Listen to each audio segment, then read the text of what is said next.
हिंदू पंचांग के अनुसार हर साल माघ माह में शुक्ल पक्ष की पंचमी तिथि को वसंत पंचमी का पर्व मनाया जाता है।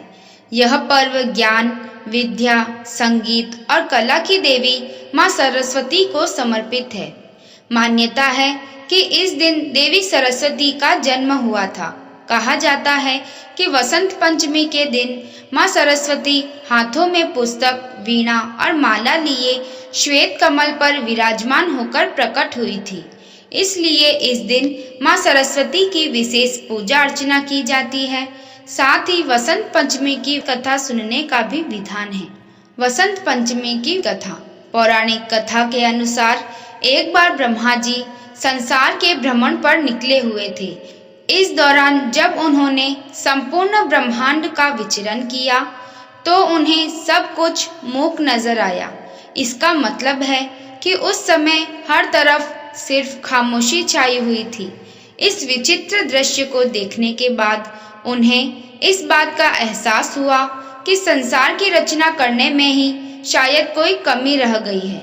इसके बाद ब्रह्मा जी एक स्थान पर रुके और अपने कमंडल से थोड़ा जल निकालकर उस जगह पर छिड़क दिया।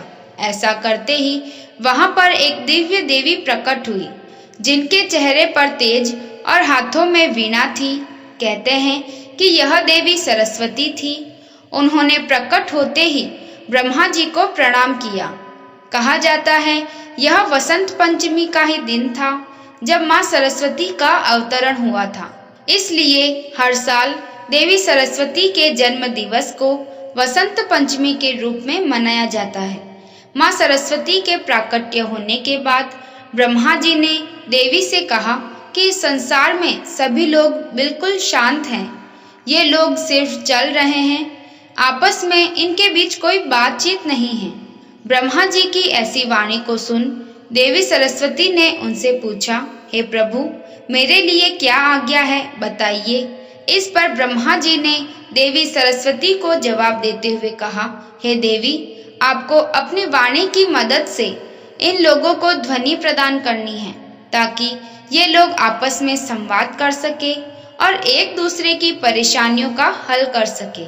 इसके बाद से मां सरस्वती संसार में सभी को आवाज प्रदान करने लगी। तभी से ध्यान और संगीत की देवी के रूप में मां सरस्वती की पूजा होने लगी। इस प्रकार वसंत पंचमी का दिन मां शारदे अर्थात विद्या की देवी, कला की देवी, संगीत की देवी मां सरस्वती को समर्पित होता है। इस दिन विशेष रूप से मां सरस्वती की पूजा की जाती है। इस दिन मां सरस्वती की विधि विधान से पूजा करने के साथ ही पीले रंग के फूलों से श्रृंगार किया जाता है। पीले रंग के वस्त्र अर्पित किए जाते हैं और हवन आदि किया जाता है। आपको ये कथा कैसी लगी कमेंट करके जरूर बताएं। वीडियो पसंद आया हो तो लाइक करें और इस चैनल को सब्सक्राइब करें। धन्यवाद।